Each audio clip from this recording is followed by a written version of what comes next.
CAA और NRC के खिलाफ प्रोटेस्ट करने वाले, सीएए और एनआरसी के खिलाफ आवाज उठाने वाले बीजेपी के ही मोहरे थे, जिन्होंने बीजेपी के ही इशारे पर प्रोटेस्ट करा और दिल्ली में दंगे करवाए। जानिए पूरी खबर। दिल्ली में नॉर्थ ईस्ट इलाके में हुए कम्युनल राइट्स, सांप्रदायिक दंगे, हिंदू मुस्लिम फसाद अब तक चर्चा में रहे हैं। कभी कपिल मिश्रा के भड़काऊ बयान को लेकर, तो कभी पुलिस की दंगाइयों के सपोर्ट करते हुए वायरल हुई वीडियो को लेकर, तो कभी रागनी तिवारी की काट डालो भीमती है क्या दलितों के खिलाफ नफरत भरे भाषण वाली वीडियो को लेकर, कभी शाहीन बाग में महीनों तक धरने पे बैठे लोगों को लेकर, तो कभी सफोरा जरगर, गुलफिशा फातिमा, शर्जील इमाम जैसे सोशल एक्टिविस्ट और डॉक्टर कफील खान जैसे लोगों की गिरफ्तारियों को लेकर। इनमें से बहुत से लोग अभी भी इन सीएए और एनआरसी प्रोटेस्ट के खिलाफ आवाज उठाने पर अभी तक जेल की सलाखों के पीछे हैं, जिसमें इस वक्त डॉक्टर कफील खान को लेकर देश भर से ही आवाज उठाई जा रही है।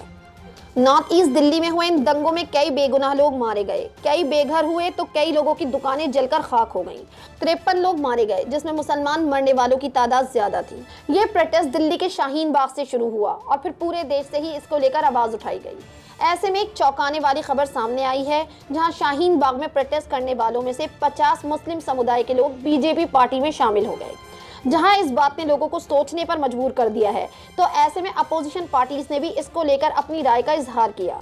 कई अपोजिशन पार्टियों के लीडर ने अपने बयान जारी करे हैं।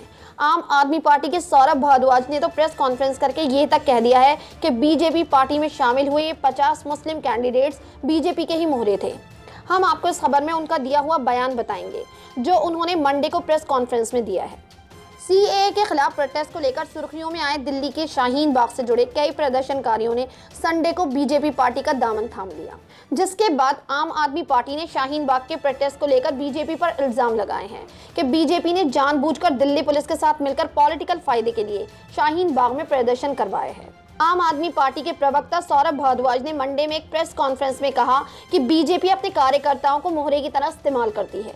सीएए के खिलाफ दिल्ली नोएडा एक्सप्रेसवे को 10 औरतों ने 101 दिन बंद कर दिया, लेकिन दिल्ली पुलिस ने इस रोड के आसपास की सड़कों को खुद बंद कर दिया था। सौरभ भारद्वाज का कहना है कि दिल्ली पुलिस जानबूझकर शाहीन बाग का प्रदर्शन कराती रही। शाहीन बाग का सबसे ज्यादा इस बार पॉलिटिकल फायदा किसको हुआ?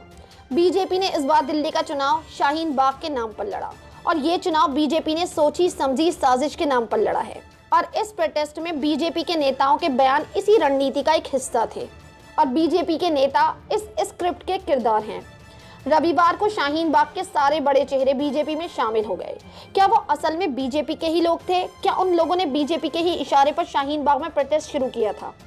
सौरभ भारद्वाज ने बीजेपी पर यह इल्जाम लगाया है कि शाहीन बाग में बीजेपी ने ही प्रोटेस्ट कराया अपने वोट बैंक बनाने के लिए।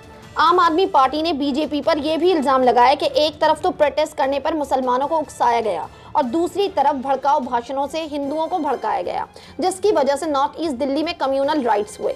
और फिर बीजेपी अब उजागर होने से डर रही थी, इसीलिए केंद्र सरकार ने दिल्ली सरकार के सरकारी वकीलों को दंगा से रिलेटेड मामलों पर बहस करने की इजाजत नहीं दी और इसके लिए अपने खुद के वकील अपॉइंट करे। सौरभ भारद्वाज ने कहा है कि अब बीजेपी पार्टी में शामिल हुए शाहीन बाग के प्रोटेस्ट से जुड़े 50 लोगों के सामने आने के बाद बीजेपी का रोल भी सामने आ चुका है।